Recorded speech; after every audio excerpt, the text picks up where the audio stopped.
Aikari a itura ria Mutukanio Subukia kaunti ya Nakuru matirahe kohoro. Marenda marakara na matukoya makimenereirie kurekererio kwa mundurume umwe Mwarimu urekuirwo kuhahama ciana cia kairitu kimwiri.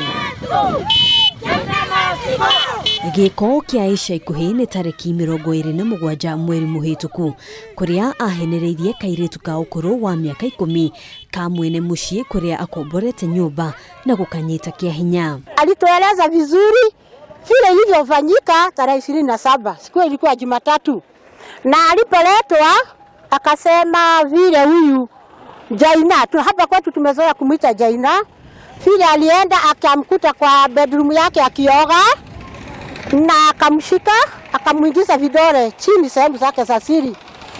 Naye msichana alipoona hivyo aliitana akaita anti yake, anti ambaye ni jirani wa nyumba hiyo, lakini jirani hakusikia.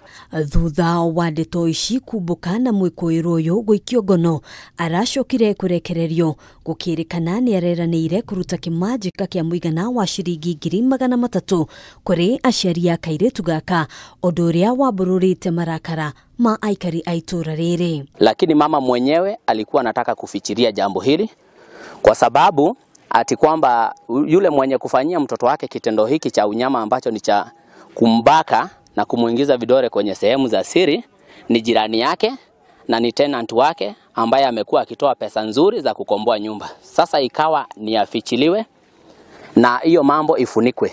Lakini kwa sababu ya hamaki ya wananchi tulikuwa tunataka kufikia jinsi ambavyo mtoto atasaidika. Kwa sababu mama yake ni kweli anaweza hongwa na afanye na kubali, lakini mtoto atasaidika na jinsi gani? Mundurume uyu athamirio itura-ini riri mieri 5 mihituku gukirikana kuma hindi iyo ni ahahamite gikundi kia kairitu angi Aikari makienda uthuthuria mukinyaniru utabanio kuona aria mageretwo ngero ici ni meharirie kwandikithia ndumiriri na ruhonge rwa borithi. Watoto ambao wametuletea complaint sisi kama nyumba 10 ni watoto wengi. Hata isipokuwa leo ilikuwa siku ya shule, achukuliwe hatua kwa sababu yeye anatusumbua. Na yeye ni mtu anafanya vitendo na wakubwa ndio wanamtetea. Hiyo ndio tunakataa atolewe kwa hii kiti yeye iko naye. Mahali anakaa hapo uchumi ame kutoka hapa. Na ama yeye anaama na bibi yake waame na bibi yake yeye anaweka hapa. Lakini serikali imechukua hatua. Siku ya shule mungeshangaa kwa sababu huyu jamaa anajisifu na pesa. Anasema pesa kwake si shida. Hatujui haki zetu.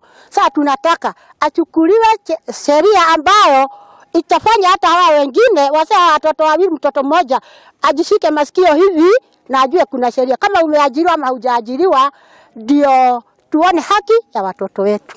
Haduni ha Kameme TV jitagogina wa Waduro.